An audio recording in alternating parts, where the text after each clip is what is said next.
హల్లెలూయా. నేను యేసును అంగీకరించాను అని చెప్పినంత మాత్రాన్ని అయిపోతుందా? యేసును అంగీకరిస్తే యేసు స్వభావం కావాలి, యేసు కృప కావాలి, యేసు కనికరం కావాలి, యేసు నేచర్ కావాలి.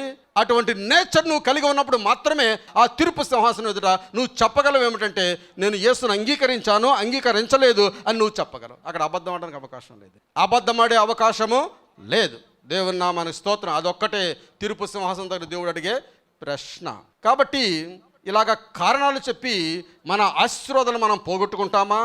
కారణాలు చెప్పకుండా ప్రభువా ఎంత కష్టమైనా నేను చేస్తాను ఈ పని అని ముందుకు వచ్చి మనం ఈ కార్యాలు చేయవారుగా ఉంటామా? నేను రెండు విషయాలు చెప్తాను. ఒకటి విటమిన్ ఎం అనగా డబ్బు, 2 విటమిన్ ఎఫ్ అనగా ఫెయిత్. నువ్వు డబ్బును చూచినట్లయితే నీకు విశ్వాసం ఉండదు, విశ్వాసాన్ని చూచినట్లయితే నీకు డబ్బు అక్కర్లేకుండా దేవుడు కార్యం చేయవాడై ఉన్నాడు. విశ్వాసముతో దేవుడు కార్యాలు చేయవాడై ఉన్నాడు. దేవుని నామానికి స్తోత్రం.